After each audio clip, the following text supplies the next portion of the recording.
All right. Good afternoon, everybody. Is it just barely afternoon? Thank you so much for joining us for the panel here. Thank you, Wendy and Patty and Robert and Bennett and crew for joining us. Thank you to all of you for joining us. We're as you may or may not know, it was just last year that we started sort of doing a full suite of panels at the festival. So we're still sort of trying to learn how to get the community used to the idea that there are going to be these panels and how to get the word out. So we encourage you, if you find these to be enlightening and enjoyable, to please tell your friends about them. So today we've got, as you can see, quite a few people to speak to you today, and there's sort of several different topics that we thought we could cover any or all of, and I'm going to ask just a couple of brief questions to get things started, and then we really want to let this panel discussion be guided mostly by you, the audience, telling us what you want to get out of it. Some of the things that we thought we could talk about today are, of course, filmmaking in Sarasota, which is our theme for this whole opening weekend, celebrating filmmaking in Sarasota, Sarasota emerging as a filmmaking destination. And Robert, everybody, Bennett certainly have lots of great things to say about that, lots of great stories to tell about, lighthearted things, about fun things that happen during the shoot, and practical things about how to make movies in a town like Sarasota. We also want to be very sensitive to anyone who is here who has a connection to the tragedy, and give people a chance to tell any stories that they have of Christine or of her family or of your experiences with the tragedy. And then we also do not want to neglect the fact that depression and suicide are issues that are unfortunately still very much with us, and we want to make sure that we're providing you with resources that not only for yourself but those around you that might be struggling with issues, that we make sure that we are pointing the way to find help for that, because no one needs to go through that alone, and that's what Wendy and Patty are going to sort of help us work through as well. So once we get through all this initial kind of getting to know you stuff, just be ready, because we're going to be throwing it out to you and letting you sort of control where this goes, okay? So I'm going to start by asking, Patty, why don't you tell us a little bit about your organization and what you do and what your role is there? My name is Patty. Oops. And everybody's got to talk into their microphones, by the way, everybody on stage. Working? Is that working? Yep. Thank you. My name is Patty. I work for the Mental Health Community Center. The Mental Health Community Center is here in Sarasota County, and we have one drop-in house in Arcadia. We have 3 drop-in houses where people that are in recovery can come and spend the day, so they don't isolate themselves. They can take groups, they can take classes, they can share with a family of choice if that's what they need. We also have a few individual programs. The program that I'm most directly affiliated with is called the PAL program, and that stands for Peer Assisted Liaison. The primary unique thing about the PAL program is that those of us who do it are certified recovery peer specialists, and that means that we are all in recovery ourselves and we all have a diagnosis. In my case, I have a son with mental illness as well as an ex-husband who was a substance abuser. That's a common denominator that often isn't found with others in the treatment team. We're an adjunct, we're an addition, we are not therapists, we are not case managers, and we are not prescribers or doctors. We work one-on-one with people. What I like to say is the goal is to have people's core and self-esteem get stronger, so as they hit challenges in their recovery or in their life, they learn processes and tools to move through those. So we set goals, and the process is the goal. But Mental Health Community Center has a house, Venice, Northport, and Sarasota, what I call Sarasota proper, right around the corner here. And like I said, one in Arcadia. I have some flyers. I'd be glad to answer any questions. But we provide a service. Those of you who know anything about the mental health system years ago, when you would go into the hospital, you would stay for a long time, And often when you came out, you'd go to day hospital. You had support, and that's not there anymore. So we provide a very, very necessary service in that. Wonderful. Thank you. Thank you very much. Wendy, why don't you tell us a little bit about your organization and what you do there? Okay, hi. I am on the board of the National Alliance on Mental Illness, which is a national organization based in the DC area with state offices across the country, and then going down to the local level at the counties have affiliates. And we're independent 501c3s. With our own board, and we are entirely volunteer-based and grassroots. So I'm the vice president of the board, and I also teach a family class, and I run a support group. I'm just going to tell you real quickly how I got involved with the organization, then I'll tell you a little bit about it. I moved here from Maryland 3 years ago, so when my daughter was in high school in Maryland, she was diagnosed with bipolar disorder at age 15. And I was fortunate because I was all over it and found a good treatment for her and a good treatment team.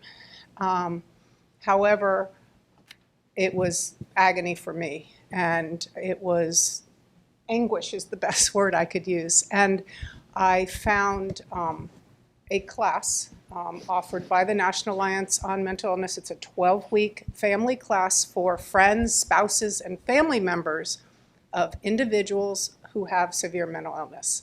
It's totally confidential, and it changed my life because it empowered me to be able to help my daughter and for her to stay alive and for me to stay alive, because I mean, as a mother, you basically have, at times I felt like walking out into the street and just killing myself. So that class was my beginning of my journey working in mental illness. And then when I got strong enough, I got trained to teach the class. Then I got trained to run support groups, and then I moved to Sarasota. And we have a 10-person board, and here in Sarasota, we depend upon right now about 40 active volunteers. Not 40, let's say 30. Depending on your definition of active. Yeah. Our volunteers teach the family-to-family class. We have volunteers who run our family support group. Right now, we're offering the family support group here in Sarasota the third Thursday of every month at Beneva Christian Church at 6:30, and the first Wednesday of every month at the in Venice at the Jacaranda Health Park at 7 o'clock. We're going to hopefully start a couple more of those as well. We're getting people trained this weekend. We're teaching the family class right now here in Sarasota, and we also have people down in Northport taking the class. So right now we have 46 students in the class, which is pretty awesome, and we're having another class that we're going to offer in September in Northport.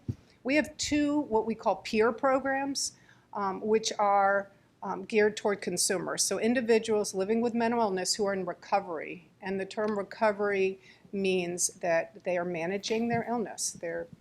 If they need to take medication, they're taking medication. If they need to go to a therapist, they go to a therapist.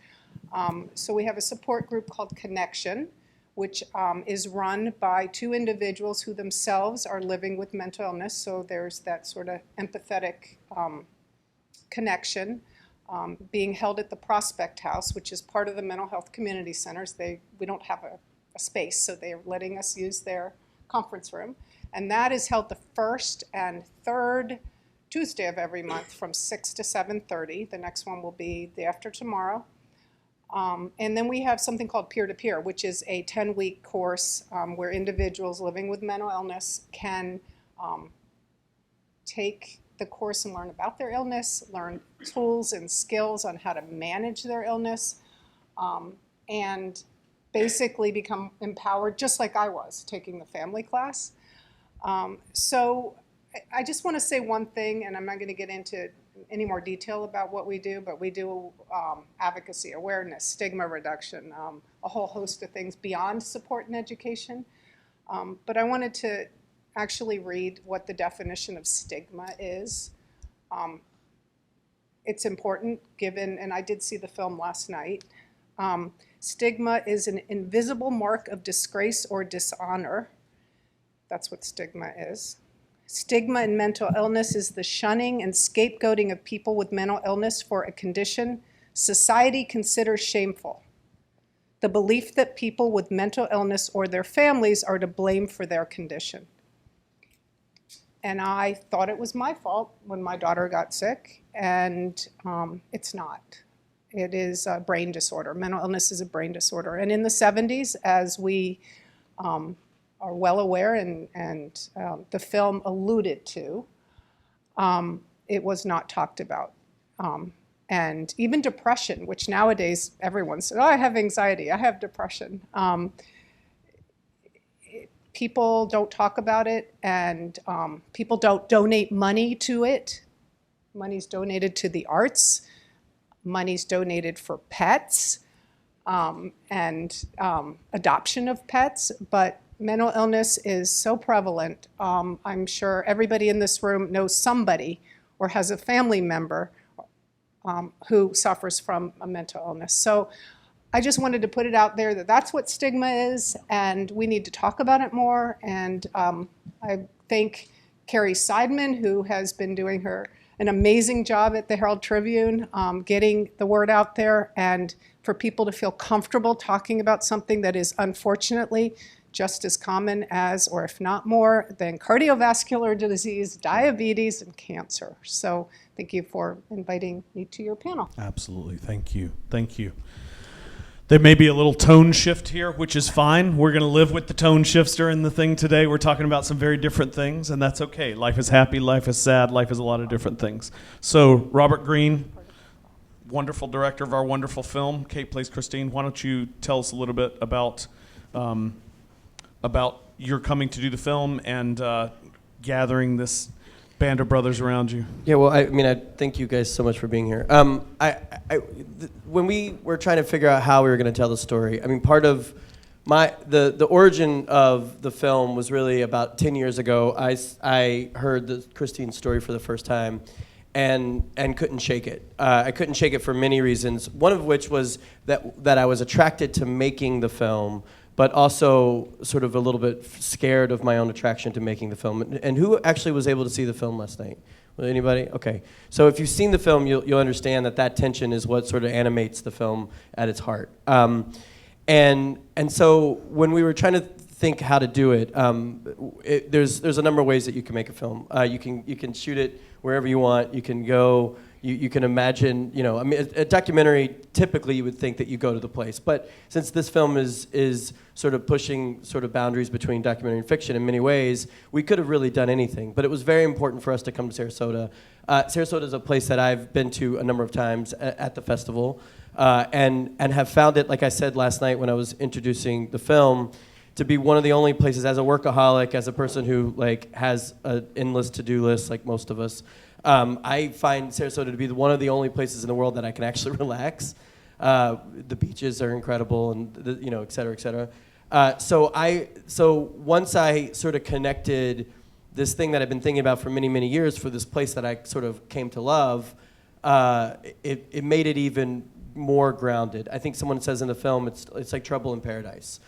Christine Chubbuck committed suicide in this way, at this place that is, everyone says is one of the most relaxing, peaceful, nice places to be. And that just really speaks to me about what is the sort of inadequacies of the way we sort of perceive depression and the way we perceive someone who is going through something like she was obviously going through, because it's not easy to detect why. So it became super important for us to make the film here. And then beyond that, we had initial early conversations about how we're actually going to pull it off. And Bennett's from New York, and so we were, and I lived in New York at the time, or I just left New York. But we could have basically built the entire crew from people coming down from New York, people we knew, people we worked with. But our producer, Douglas Tarola, who's sort of the lead producer on the project, was knew that for our budget, which was small, as everyone on the stage will attest to, it was important to find talent sort of here that could pull off the film. And so it not only became a local film in terms of us coming here to film the story and meeting people, and there was many subjects. A couple of people are here that were subjects or actors that we cast that were local. But it was also important to have crew and talent that could, utilize what the resources of the place were. And so that's the sort of story. So I think we should just have everyone go through and sort of just introduce themselves and say what they did. Because what we found, I mean, frankly, I'll speak about John, for example, and John will introduce himself in a second. But, I have a very, very strong New York bias about the talent, even against LA. There's like New York and LA is where a lot of people in production live. Of course, there's people in production everywhere, but you get sucked into this idea that it's either New York or LA, right? And I remember thinking for the art direction of this film, it's so important for it to be specific. We needed one of these hotshot, talented, like super high-priced New York people that we couldn't afford and probably couldn't get for the time that we need them. And Doug was adamant that it's like, no, we need someone there who can, make magic happen, and that's what John did. Or like Larry is our locations person, and we met about a year ago. I was here actually, and the other thing is this thing happened so fast. It's kind of crazy that we're all here now. But Larry was, the locations person who basically found everything you see in the film was first found by Larry, which is a remarkable feat. Including, for example, we got to film in Christine Chubbuck's house, and that came from Larry, working his ass off the whole time. So there was just no way to do that without it being local talent and local people. So let's start with David. Why don't you just say, so maybe just say your name and then what you did, but don't just say I helped out, because that's boring. No, I know. I'm not going to do that. David is never bored. Oh, thanks. My name is David Sokolsky. Hi, how y'all doing? I don't think I was ever officially hired for this movie, actually. Yeah, but you basically, David volunteered. David said, look, I'm here. I'm going to be here with Jordan anyway, who's actually the person who worked on the film. But I'll just help for free. And I was like, well, we can't pay you, so that's a good way to go about it. But I just want you. Let's just speak very clearly about this. It's going to be for free. He's like, sure. And then David ended up being MVP of driving us around and figuring things out and shooting. And there's footage that he shot in the movie. He's an additional camera credit. And I'm in the movie, and I'm really glad you cut around it as much as you could. He's also an actor in the movie. Oh yeah, it was very awkward and very. It wasn't something I was comfortable with at all. I think I'm the only person in that whole movie who actually smiles. Actually, that's true. Yeah, we needed you. You were the plant. I was the comic relief. Plant. Yeah. Yeah. But yeah, I was just kind of like he said. I shot some stuff. I drove around. I was in the movie.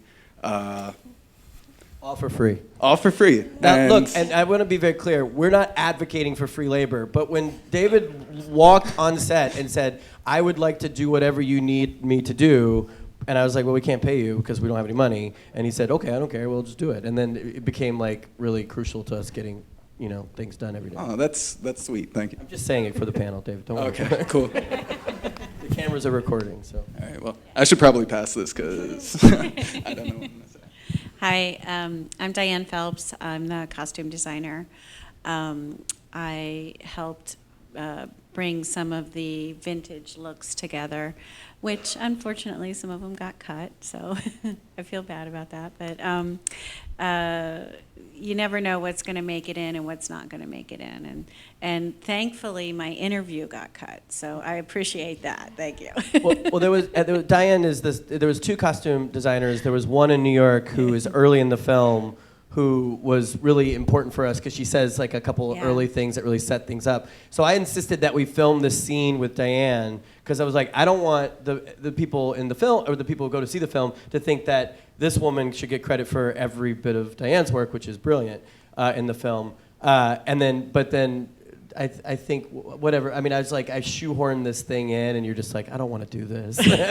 and so yeah. Yeah, it was a spur of the moment hijack. Let's film this in the bathroom. Okay. Which was how the entire film was made. But. So, but anyway, that's what I did. I did costumes and just help keep, the clothing together and dress all the extras, not the extras, but the actors that came in, the day players that would come in every day, and we'd set up a different look for everybody. So that's what I did. Also, Diane, tell it when you introduce yourself. Just say where you're based as well, because I live in St. Petersburg, Florida, and I've been here since 1988, and I've been in the film business since I moved here. And yeah, it's one of those things that's come and gone over the years. We've had good production years and bad production years. So it's really nice. I really enjoy working basically at home. I like not having to travel, so that's really nice. And when this thing came up, it was really, I love doing these kind of art, they're artistic pieces. It's not just, I do a lot of commercials and TV shows and things like that and big budget stuff. So it's nice to actually have these really artistic based projects, which I really enjoy because it really brings out the best of everybody. When everybody can bring their own efforts and their talents together, it really makes a really magical project. So thank you for involving me. All right, next. My name is Rachel Cameron, and I did the audio for the film during the principal photography portions of it with the acting. So the 5 studio days, I guess it was, right? yeah, one of the things that we did was we've structured the film like a fiction film, even though it's a documentary. So it was a 3-week plus shoot, always thinking that we'd probably have to come back and get stuff, and then it ended up not being the case that we had to come back, which was crazy because we actually discovered the film in this 3 weeks. And so for much of the film it's basically the kind of low budget documentary thing that you have to do, which is that I'm holding the microphone, or Jordan's holding the microphone, or sometimes David's holding the microphone. I think maybe no, we never let you hold the microphone. No, yeah, that's because we wanted a sound to be recorded. But we knew that when we got to the studio days, if you see the film, there's these fictional scenes that take place in the studio that we needed Rachel, and she was brilliant. And I can pretty much echo what Diane says. I do a lot of television, and I don't do news or sports as much. I find myself in sort of documentary TV work a lot, but it's a couple of times a year I'll get a call for a little indie film, and it's always just so much fun to get together with a group of people and focus for an extended period of time on somebody's vision. So that's where I come from. I totally agree with your sentiment there, and I had a good time doing the film. It was a lot of fun. So. And the other thing is, so a lot of the film really was Bennett, myself, Sean, the cinematographer who's shooting in Europe right now, so can't be here, and Kate, who's also shooting a film in Europe. They're both in Europe, like not even together, just being in Europe. But just the 4 of us so often. I mean, a lot of times Jordan would be there or Larry would be there, but we would just really have to huddle down because it's such a personal film in so many ways. And then we would expand out to like the full crew. And so we were in, one of my favorite things that happened at during the shoot was we were just in such a weird headspace. And late in the game, we got access, this is a little bit of a spoiler, but not too much. We got access to see footage of Christine Chubbuck. Actually, Gordon was there, and Gordon's here today. Thank you for coming. And it really changed everything for us. And so Kate and Bennett was not even there at that point, and Larry wasn't, like it was just us. And it was like we were having, like, because everybody, there was all this other stuff that had to be done. We actually left the studio to go film at Steve Newman's house, and with Gordon there. And we saw this footage, and it just changed the film for us. And really, we probably didn't even have a movie in some ways until we got this piece of footage. Yeah, it was the first time they saw Christine move and heard her. And Kate's entire quest sort of built up to this moment. And so we got back in the car and this van that we had rented, and we were just all like, not even just emotionally drained but also like happy because we'd gotten this moment, which happens in documentaries a lot.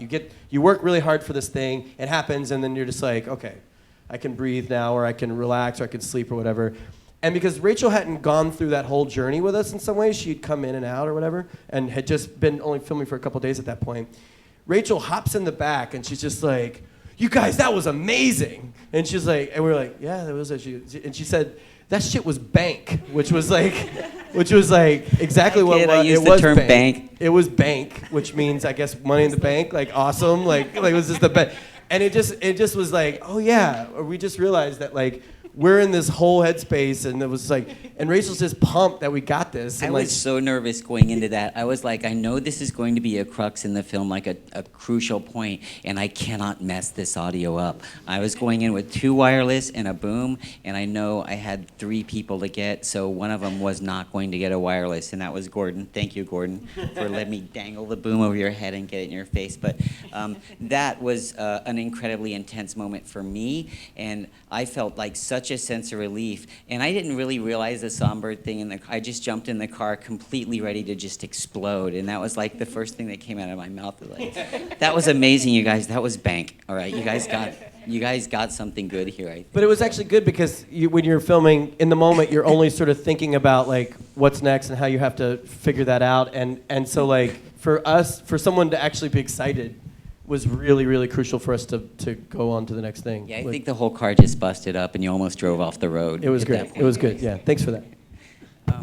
All right, well, I'll pass it on to John here. So thank you. And I'm glad I didn't get cut into the film either, because I had an interview and I'm like, oh my God, I forgot that's going to happen. I got to duck down in my seat.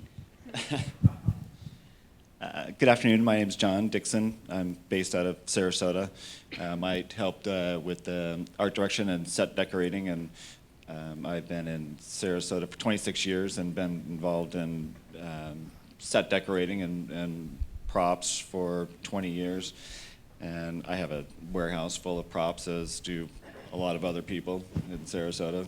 So, anyways, the pleasure of working on this film with Robert and Bennett and Sean and Kate, they were really open to asking for advice, which is not really something that happens in this industry very much. Everyone has a very strict, view of what they want to see, and it was such a pleasure to actually be able to go look inside the camera and say, okay, well, we have a nice scene set up, and that was just a real pleasure to work with all of you. It was a rare opportunity, really. So. Well, John's being modest. I mean, his credit is production designer, which is like means that he was important to designing, so much of the fictional aspects of the film or the reenactment aspects of the film, and really a collaborator on that stuff. Like, and Doug, I praise him continually about how smart he was to know we needed someone like John, who, you can look in the monitor and basically say like, okay, what do we need? Oh, we're missing this major crucial thing, and John just like jumps in his car. 20 minutes later, we have this major crucial thing. Like, oh, we need a telephone that's like an old telephone. Oh, I know, I can figure that out. Like, it just was the kind of production that had to have that sort of resourcefulness, and direction and vision. I mean, like the studio that we shot in was not like the most luxurious studio at all. In fact, it was like a photo studio that we had to basically we filmed every single office scene, which I don't think you can even tell this, but in one tiny room, which is like 1/10 of the stage, and it was incredible, and we had to light that, and we had to make room for the actors to work, and Cars were driving by outside. Yeah, cars were driving by, so we had to put blankets up and etc. And John was able to turn this room into 3 different rooms, which is just a remarkable feat. Not only for just like the artistic vision of that, but also the sort of, like I said, the resourcefulness. It's like, finding, just here's an old newspaper article that I got that we could put on the wall that makes it look, here's a blanket with an American Eagle flag thing that sort of looks 70s. Let's just throw that there to block this entire other room. And that's how the movie got made. And we were going for something with the reenactments that was meant to be sort of, cheesy is one word, but more like, they were the reenactments in the film are meant to be failures because they're meant to be like sort of attempts at explaining something and then they fail, which is something that's very weird to articulate to everyone. Like, no, it's got to be good, but also it's got to be good in this very particular way. And John just completely got what we were after and was able to pull magic up again and again. Thank you, Robert. It was fun. It was great. And I guess getting back to like filmmaking in Sarasota, really having the inside knowledge and being able to just, where is an old phone? Well, I'll just call up this person, that person, and go and go get it. And being able to just use the resources. Accessibility is one of the great things about Sarasota. It's a small town. I mean, I see people here that I've seen involved in Sarasota's film industry for years, and even if you've never actually like contacted them or talked to them, you can just get their phone number from anybody that knows them and call them right up and say, hey, this is me and this is what I need, and it's very efficient. The government agencies are very easy to work with. I know in Florida there's a lot of film incentive, and Sarasota County has its own tax incentives, and it's great to be able to have that ease of communication with people.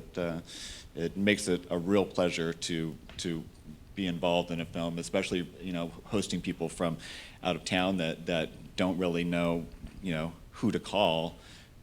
It's great to just have somebody that knows how to do that, and that's what makes it all flow. You save a lot of time and money. And money. I mean, and if you have anybody who's ever thinking about shooting in Sarasota, that's just evidence. It's like that the phone. Like the numbers in your phone are probably worth hundreds of thousands of dollars. I mean, it's like truly, that's what it comes down to. It's like you can make things happen that you need to happen. Because in a film, you're always finding things that need to happen. The other thing I'll say is that like the collaborative aspect of it too, we were all getting super. I mean, what you see in the film really is the last scene is Kate basically in this moment, but what throughout the film, it really was all of us being drawn through the story and how we're processing the story, because the movie really is about processing the story, and we were all doing that together. So there were times where John was just my confidant, just because I needed someone to talk to myself, like my own, like he was like my psychologist in some ways. And I remember, I don't know if this will embarrass you, but I remember this. We were shooting in the studio on the anniversary of her death, and John said, I'm getting really weird vibes. And we were all starting to get really weird vibes on this day, because we purposely shot in Sarasota on the anniversary just because we wanted to go there together. And I think, what did you say? You were saying like you closed your eyes and it was like green. Oh. Yeah, explain that again. Like, this is very weird. Well, I don't exactly remember what I said, but there was definitely some just, I guess, to try to explain it, that and I was having this conversation with someone earlier today about the presence of colors, and some people just actually can see colors, and they can see spiritual presence in colors, and that it must have been just something I saw and acknowledged immediately, and really just using your intuition is what I was discussing earlier about. Be quick with your intuition. What is it? What do you feel? And this is a very feeling subject that you guys bravely took on and did an excellent job of portraying, a woman, Kate, and her processing, and the potential processing of Christine. And it was really masterfully done. And those are current subjects, and they're current as they were in 1974. They're current today, about how not only women process, but that humans in general have to get through every day. So just using intuition, really, and that was probably what it was about. And John was there for me, like when I needed to talk to someone, which was important. Hi, I'm Jordan Kiefer. I was a production assistant and additional sound and minivan driver, mom van, DIT. That caps it. No. When you get hired as a production assistant on some films, it's like what your job is to carry the tripod, and that's your job. On our film and the size of our film, it was Jordan basically had to do every single thing that Bennett couldn't do herself, because there's only one Bennett, and then or just like, I mean, like our days would end and Jordan's would go on for another couple hours, because she needed to get the footage in the computer so we could see it, so we made sure we have everything. This was one of those shoots where, because of the compressed timeline, everything was just so crucial. And I mean, that's the case with every film, but sometimes you have like a little bit of leeway to get something again or something. There was no getting, for example, a lightning strike on the beach that happened in this crazy opportune time that's almost cosmic. There was no getting that again. So it was, we were just, you know, Jordan was the keeper of all that stuff. And I think, yeah, so way beyond production assistant. Yeah, and a funny story, you guys all came, Bennett, Robert, and Sean, and Kate all came from New York, and New York Times, boy. Eric. Yeah, so there's like 6 New Yorkers, and they all come in the middle of July with like long sleeve shirts and like jeans, and I'm like, oh, no. And by like the 3rd day, all the guys like cut their jeans. They're wearing these short, like jean shorts. It looks so funny. It was just, a funny story. Yeah. I mean, I knew it was hot, but I didn't want you to see my legs. It was. But it didn't matter So at a hot. certain point, yeah. Yeah, and seeing all the footage at the end of the day, you know, putting all the footage on the computer and like looking at it, I'm like, like when the movie was over, I was like, how in the world is this gonna be a thing? I'm like, I saw all of it, and I'm like, I told David, I was like, I don't know, like, if that's gonna. I have no idea. And you were vocal about it. That was the best part. Like Jordan was like, "Yeah, looks great, but I have no idea how you're gonna pull this off." I didn't I'm know, like, I was trying to figure it out, because I didn't see a script or anything, and it just shows the creative genius, like the complex Rubik's Cube that he had to put together. Yes, like creative genius. Yeah, I mean, it was really complex. I don't know how you edited it, so great, but yeah. Anyway. Creative genius is, I think, what you said. Just don't forget that part. Hello, my name is Larry Weisbaum. I was location manager. Volume for the is so much louder than everyone else because Larry likes to talk. But I'll take it. I'll take the loud. I kind of like hearing it. I feel like godly a little bit. Somewhat local. I live over the bridge in Indian Shores, Pinellas County. My mom actually lives in Sarasota here. She's a author. Hey, Mom, for you. It was really interesting because Doug, the producer, called me about a year ago, told me about the film. Actually, a little bit before they first contacted me, then it went dead for a little bit. Then they called me and said, it's on, tell me about Robert. Started giving me lists, throwing everything at me really quick, and it was a lot of things.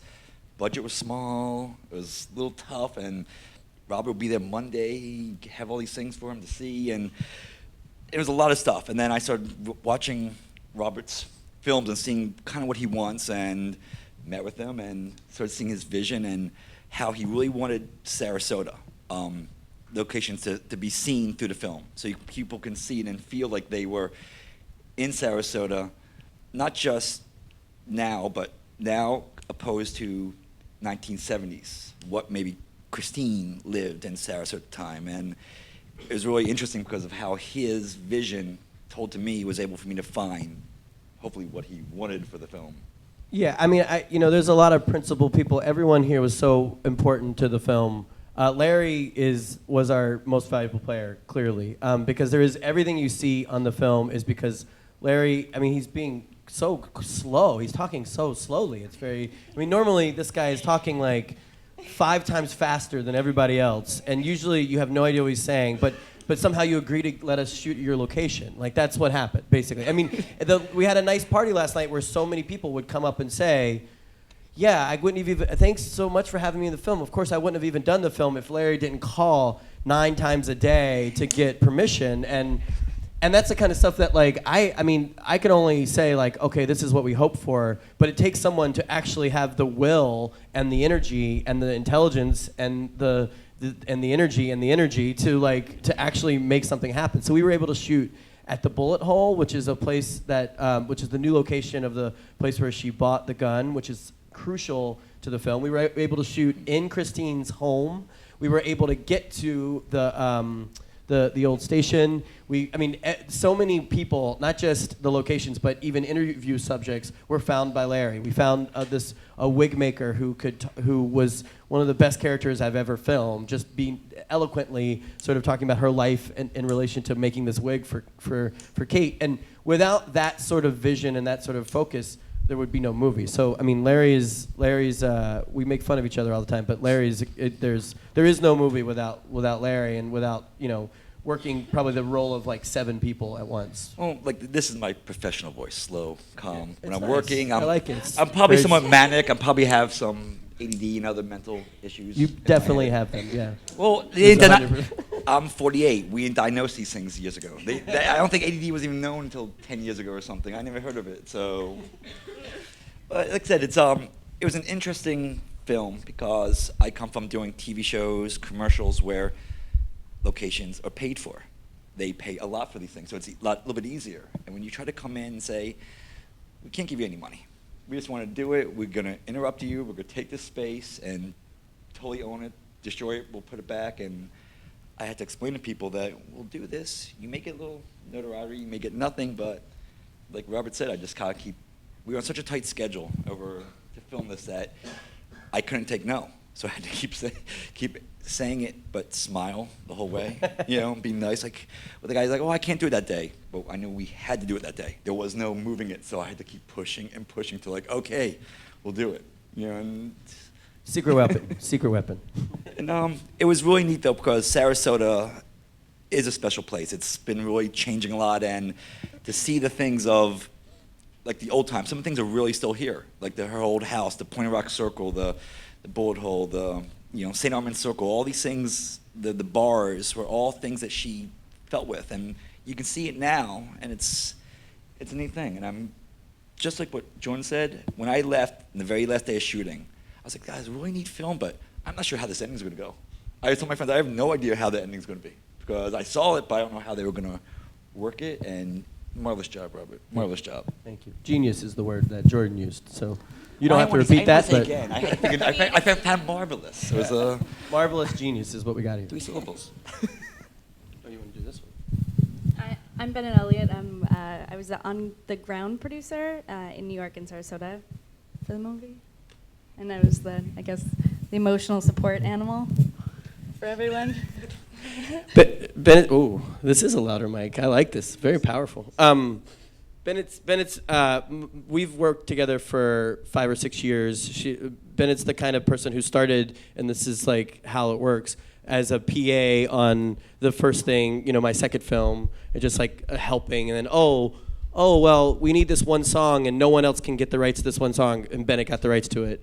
And then the next film, it's like, okay, well, you're the one who got the rights to that one. Well, I need all this other stuff to happen, and Bennett just did it. And then now Bennett's the head of production. This is typical. She's not going to talk very much, but she's the head of production at a production company in New York. So like the boss, and basically was able to take off like 3 weeks to a month of time from her real job, which is being the boss, and come down and basically run our show, which is crucial. So and we're gonna work together going forward. I beg her all the time, will you just please help me? And she's like, if I can fit you into my busy schedule, basically. But yeah.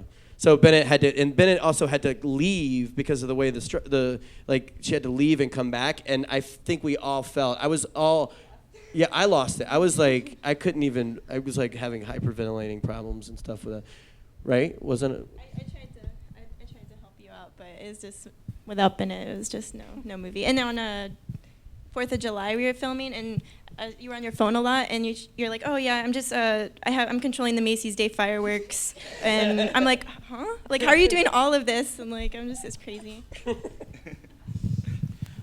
Just a quick housekeeping. FST, are we okay to go about 15 minutes over on this panel? Okay. Audience, you okay going about 15 minutes over? I want to make sure people have a chance to ask questions.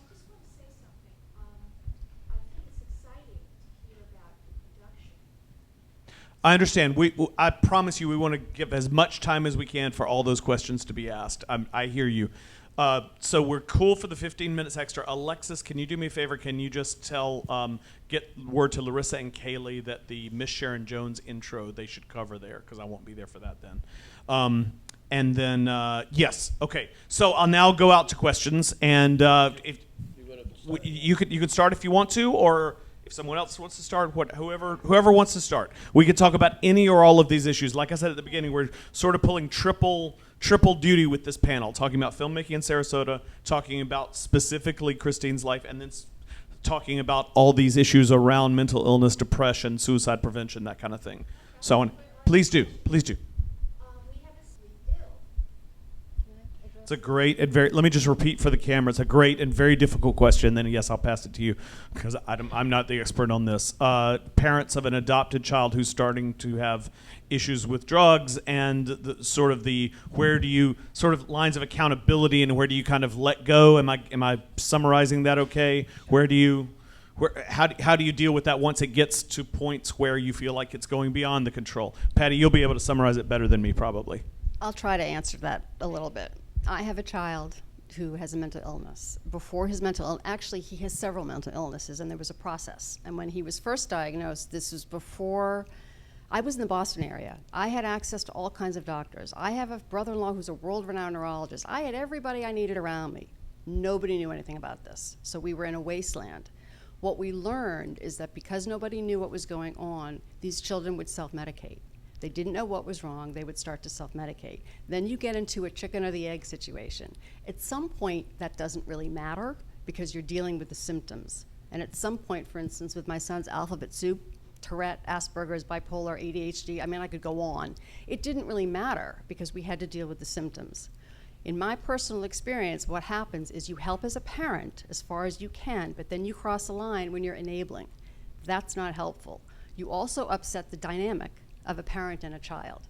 And that's when you have to help the child reach out to resources that are better able to help with the situation.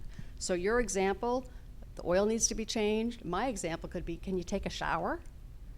That kind of thing. At some point, I feel, and in my experience, not only with my child, but as somebody with a mental illness and the advocacy that I do now, my job is to help point people in the direction of those others who can help them most directly so I can maintain my parental relationship. And it's not easy. I'm calling my son after this today, and I have to tell you, I get very anxious about it because if I say the wrong thing, he hangs up the phone or he turns me off. But for you, there are many, many resources in this area. Even if your son isn't here, and I don't know where your son is, but even if your son isn't here, there are many resources in this area that can help identify resources wherever he is. But the most important thing is to get him to the proper people, and that isn't always mom and dad. Mom and dad are mom and dad. Yeah, and I guess I'll add that letting go is the most difficult thing to do when it's somebody that, you know, is tied to you. I mean, it's your child, your adult child. And we have support groups for parents, family members of people with mental illness, and they're helpful because we have principles. NAMI has principles, there are 12 of them, that are sort of like mantras in a way. And a lot of them are about us and how, because we can't solve all problems. That's one of them. We can't solve all problems. We can only have hope. We recognize that these are brain disorders. These aren't things we can solve. And so you go to Al-Anon, and that's helpful a little bit with that same type of message. And I think the same applies, you know, because addiction is also a brain disorder, just like mental illness. And I feel like understanding where it comes from and understanding what the signs and symptoms are, understanding that when he says something or does something, that it's not about you, that it's the illness talking, and then seeing him as a person, as an individual who, you know, is not just a sick kid. Those are all sort of important things to keep in mind. So no concrete suggestions other than if you haven't taken the family to family course, we invite you. Perfect. Yeah. I want to add to that too, that one of the things that the peer assisted liaison program is what's called an evidence-based therapy. It's got anecdotal evidence, it's got studies, it goes on and on and on. It was originally sponsored by Central Florida Behavioral Health Network. There's a long history. To become one of these people, there's a rigorous training. There's over 1,000 hours of on-the-job training, which when you work part-time takes a long time. So it's a very rigorous program. A lot of what we do is work with people who need help one-on-one just to get strong inside to be able to handle challenges. We work with parents too. A lot of people we work with are under guardianship, but a lot of them just have very loving parents who are at their wits' end through no fault of their own. I agree with what Wendy said. The separating is hard, and looking at the child as a person is important, but I also know as a mom, it's really hard to make that disconnect. My son will always be my son. I will always look at him through a filter of being my son, and that's why I'm not always the best person to help him directly. So there are, NAMI has many things to offer, and so does Mental Health Community Center, which if only a place to go to be with other people that are in the same situation.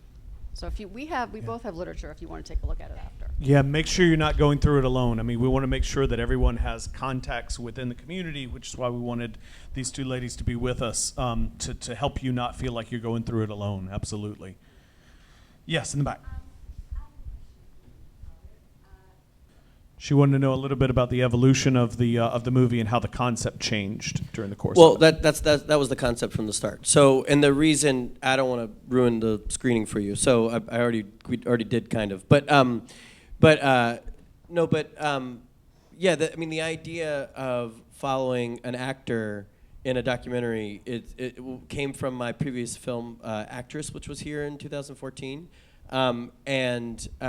Because when you basically what we were interested in is the processing of the story, as much as in a way the film is not about Christine Chubbuck as much as it is about Christine Chubbuck's story, and that's a fine distinction, but it is a distinction, because when you watch Kate or anyone go through that sort of processing, which is very mental, it's about how she feels about it. It's about, I mean, I think someone said, I think you said even that, like, you could feel Kate resisting being sucked into this depressed mind in some ways, and that's the film really. So that was always by design. I mean, the name of the film came with the concept, and it's very. The film is sort of a conceptual. The reason why no one could see what was in my head in some ways is because it was very much conceptual from the beginning. It's like we're going to be watching this actor in this process-oriented thing. But the goal was to get at some of these things that are mental health issues. But not do it in a way that is a typical way, because I don't know that film as a medium is really the best way to ask and answer these questions, because the film is sometimes used as a proxy for all kinds of things. Like, it's a proxy for getting out and voting, because if you watch a good liberal documentary, you're feeling like you did something that day, which you actually didn't do anything. You just paid for $2.99 on iTunes or something, But in our case, like, there are films about depression. I don't know that they actually get at anything, and so yeah, please. But the film, the idea of the film was to see Kate go through it, and if we see Kate go through it, maybe we have some glimpse at what it was like to go through something like that. So, yeah, that was the concept from the beginning. That said, I thought from an artistic standpoint, it was sort of fascinating to watch how it came together. The part that really captivated me was the part when I felt like it was getting scary, because I have felt depression. When I didn't know what to do with my daughter. So when I felt her resisting, like I said to you, feeling depression, on the other hand, I felt disappointed in the film, because I felt it was a lost opportunity to illustrate the intensity and strength of those feelings, so that other people who are more fortunate and haven't had to deal with it can understand that. Because I understand it was an art piece, but if she could have just gone a little bit further into, because I almost was scared, okay, so Kate's going to get depressed, and she's scared to get depressed because it's scary, and maybe it was a subtlety, obviously, in the film, but I picked up on it. I don't know if everybody else did, and I almost wished it could have gone further. I mean, sure. I mean, I don't know what. I mean, I would love to have talked to you during the edit. You could tell me how to make it more go further. But I do think it. The idea is that the film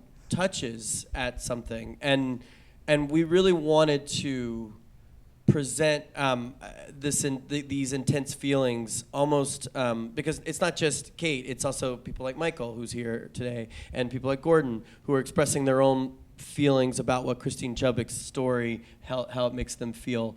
And so I don't know that we could, I wouldn't know what to do except to say, if we can get you close to the intensity of those feelings, then maybe you can glimpse how you feel about it yourself. Exactly. And that's the best we could do, I think. It's strange too. I can say, for myself as a filmmaker too. It's as filmmakers, we're almost always treading into documentary filmmakers. We're almost always treading into territory that we're not experts in, and yet hopefully we have the gifts to try to translate what we are able to learn into the art, and then someone who was we're on the other side of it, we're faced with the same challenges as if a clinician tried to make a movie and was like, wait, I don't know how to do a camera, I don't know how to, right? So it's almost like you would have to be both a psychiatrist and a filmmaker to be able to make the perfect, from both sides. Does that make sense at all? Well, I would say crucially, the film's not expert driven. And it's experiential in a different way, and that's actually there. It's about the experience of going through something, which I think is crucial. But it's not the whole story. I think what's really important about a film like this, and I haven't seen it, but any film like this, is it gets a dialogue started.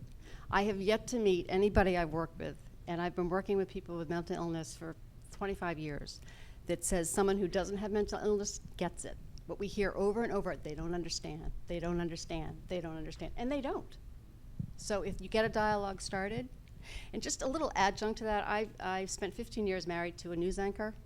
This story made the rounds, so I'd already been exposed to it before it came to, and even these people who deal with this kind of thing all the time, and they're supposedly very knowledgeable and savvy, had no clue, couldn't understand. So if you get the dialogue started, that's the first step. And I would say our film is about the impossibility of understanding. It's about that wall, that unknowable thing that a film can only glimpse that, but it really takes the dialogue afterwards to really answer it any sort of. And it's about struggling with that and the meta of that. Absolutely, Carrie. It definitely wasn't what we had in mind all along. Let me just restate so we get it on the camera. I'm sorry. So the question was about the ending, the mix of fact and fiction, documentary, narrative filmmaking, and the end specifically. And yeah. Well, I'll give you the preface before I answer is that I teach at the University of Missouri. I talk about this line between fact and fiction all the time. So I'll try to prevent myself from going to professor mode in terms of all that. But this is that tension, and I'm also writing a book, so I'm like, this is the worst time to talk to me about this, probably. This is a question that is at the heart of documentary, really, which is what's real and what's fictional, what's staged, what's fabricated. Because when we think of documentaries as authentic things, but they are movies, and so that tension is the thing that's at the core of every documentary. Many documentaries try to basically erase that and make it seem, okay, strip all the artifice away and you're getting the truth. You're getting the reality. I think that's a problem, actually. I think there's a lot of problematics, with saying something is authentic and objective and things like that when we know, if you make an edit or you make a decision with the frame, what you're shooting, you're making a decision, a subjective decision. So that's my sort of base where I start from. And that goes back to the history. The history of movies is filled with films that straddle this line. Recently, it's become something of like, if anyone's seen The Act of Killing, for example, Joshua Oppenheimer's film, he's absolutely pushing boundaries in order to try to use the fiction and the nonfiction to get at some other truth that he's after that couldn't be told either way, fiction or nonfiction. He's doing it both. And that's what we're up to here, I think. So for me, it's a starting place. It's if you start with this question of like, what am I watching? Is it real? Is it not? The reason that we leave that question permanently hanging throughout the film is to drive you into Kate's head, so that you're thinking about her decisions, you're thinking about what she's going through as a human being in the act of making this film, and hopefully we get at some of the the deeper aspects of mental health issues, whatever. I won't spoil the end, but the ending was not something conceived of at all. When we came to Sarasota, I had probably 15 possible endings, one of which she goes through a straightforward version of the ending, and then a million different types of ways she may deconstruct it. But we got to that place where the ending happens as it happens because of the experience that we all went through. And the reason why I understand what you mean exactly, because she wrote a speech, and she says, yeah, without ruining it, I'll tiptoe around it. So basically, 3 or 4 days before the film, before we filmed that scene, we got to the point where we were like, we can't go through a straightforward version of this in any way. And so we started to think about how we might fabricate this ending, how we might go through it. So I wrote down what I thought might happen. Sean, the cinematographer, wrote down what he thought might happen, and we gave it to Kate, who by this point was so in her own place that it was only just sort of suggestions at that point. Because I mean, part of the tension of the whole film is I'm a documentary filmmaker, so I'm not that good with working with actors. I'm not that good with working with a production designer. I need people to come and be brilliant on their own and help me because I don't know what I'm doing. And this is not unlike that. It was basically put on Kate. What are we gonna? You go through it. And so what you're seeing is a performance because she's performing the whole time, but it is also a totally authentic, version of what she wanted to say in that moment. She had written out an entire speech, and you just see sort of the sputtering, kind of emotional version of this speech that she had written. And then the whole thing, from her all the way to the last words of the movie, is exactly what Kate wanted to say and do. So in that way, it is, even though she is acting, by that point, I like to think that you're watching Kate, even though she is in the role deeper than she's ever been. To me, as a viewer, and this should change for everybody, to me as a viewer, you're seeing Kate in that moment. And it is absolutely a documentary. It just happens to be a documentary of an actor. And when an actor is being filmed in a documentary, that actor is going to enact something. She's going to create a like a dialogue that she wants and she's going to perform. So it's meant to blur those lines, but hopefully, I mean, you're not the first person who's had an issue with the ending. I'm proud of that, though. I mean, maybe it's disappointing as a viewer. No, I just think that I had to me, felt scripted. That made me question the whole rest of the film. Right. Well,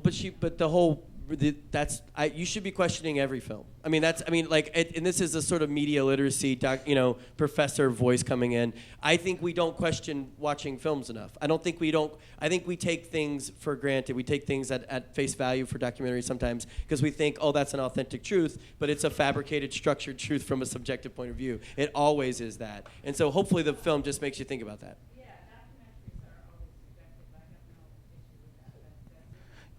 What I think is so interesting too, and what intrigues me about Robert's work, among other things, is that what we don't think about a lot, I think, is outside of the realm of acting, in our own lives, how much of our own lives are performance and our artifice and have an element of artificiality. We decide who we're going to be moment to moment, in a way, and for anyone who's acted in the room, that element of acting on a stage or acting in front of a camera sort of opens you up to some of that and makes you learn things from the characters that you play, and you go, wait a second, this isn't even a real character, it's just a character I put on. And then you think, well, what about the character I put on every morning when I put on my makeup or whatever it is.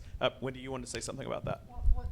So that's what I did like. I actually saw Kate transforming and finding things and feelings within herself that maybe had been there and they were suppressed or they'd never been there, and so that part was sort of interesting. And also her friend, the blonde, Andrea, sort of mentioning, as actors, we all, or many of us, have frequently struggled with depression, and so there were sort of those little hints there, but seeing Kate transform and get a little worried about tapping into that was very, very well done. Yeah, and I appreciate what you were saying, Michael. I mean, I am very fascinated by this idea of social performance and how a documentary can sort of detect the social performances that Michael's talking about. We're all performing all the time. The clothes we wear, that way we do our hair or a lack of hair, etc. We're enacting social performances.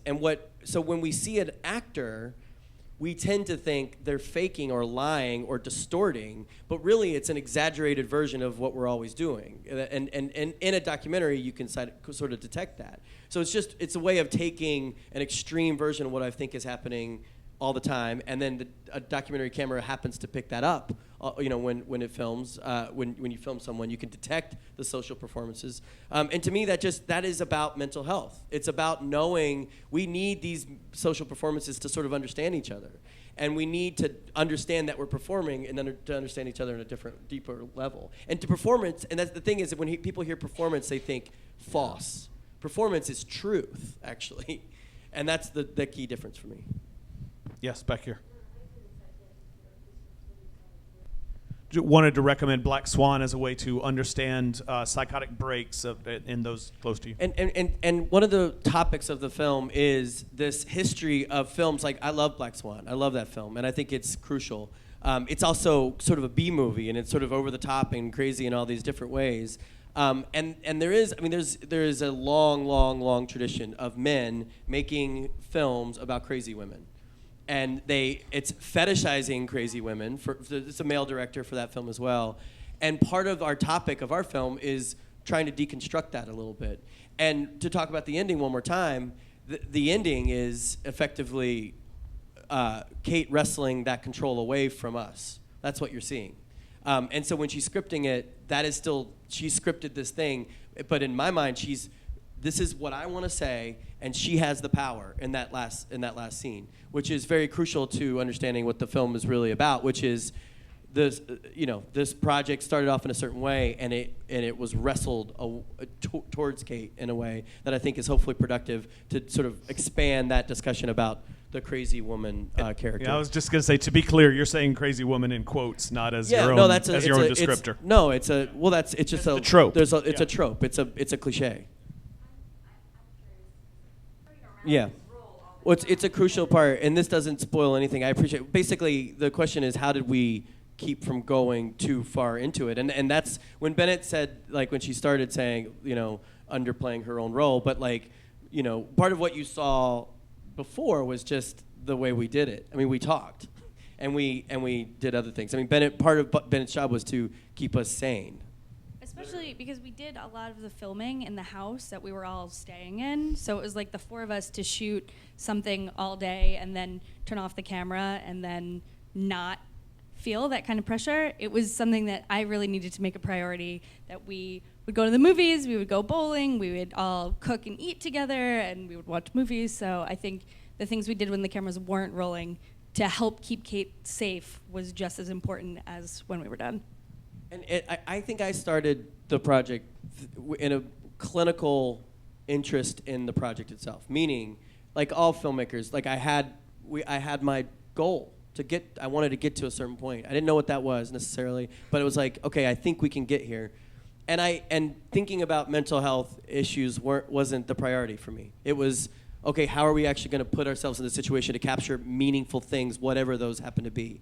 One of the things that I discovered through the process was just how important friends and social situations are to staying stable. Because we were all, the thing that you detect that Kate's going through, we all were getting, she's our cipher in many ways, as the actor often is for everyone. And we were sucked into this thing. And I looked around and I had Bennett and I had Sean and we had Larry and everyone here, and it was just like, it felt like family was around us and we could be okay. And that was crucial to surviving the process. And I'm not even, like, surviving, I'm not even overstating it. It was incredibly difficult. All movies are hard to make. They're not easy. But this one particularly, we were going very deep into something that was hard to wrestle with. And so I learned something very crucial, which is like, when I'm sad, when I'm dealing with my own things that I deal with every day, that everyone deals with, I need to call Bennett, and we can talk through things. Can I add? It's interesting that you should say that you all learned that through this experience. Maybe you knew it already, but one of the primary focuses when you're working with people with mental health illnesses or diagnosis is balance. Balance is so important, and people get very wrapped up in their diagnosis, their medicine, their housing, all the little nitty-gritty, and they don't have balance. And without that balance, without knowing that you taking a break, getting out of your head, it's very hard to maintain any kind of recovery. Wendy, is there? I think we're going to have to cut off here, but is there anything you want to say to wrap up for our part? Sure. For your part, rather. For my part? Well, I just threw I just together. want to make sure everybody gets a last word. I did throw together like a cheat sheet, and it's out there on the piano with the other resources that NAMI has information And this is 2 of the support groups. One's for Depression and Bipolar Alliance, and then ours as well, plus a suicide hotline numbers to call. And you can go online and chat too if you don't like talking on the phone and you're in a bad place. And also there's 4 places here that are crisis stabilization units, which are walk-ins. And I just thought it wouldn't be fair to finish this without saying that this is available here in Sarasota. And I know that when my daughter was committing suicide, when my daughter was contemplating it, she actually had the wherewithal to call at 1-800 number, and until I could get down to Atlanta from Maryland. So, you know, these things are really important, and maybe they weren't available in the 70s, and you know, people weren't as sensitive to this. So just wanted to end it on that one. Robert, anything else before we close? Yeah, I just want to say thanks for you guys for being here, because it just adds a dimension to this discussion that we couldn't do on ourselves, and that's a crucial message of today. Is you can't have this discussion without people who want to continue the discussion. But I also want to say, yeah, please, yeah.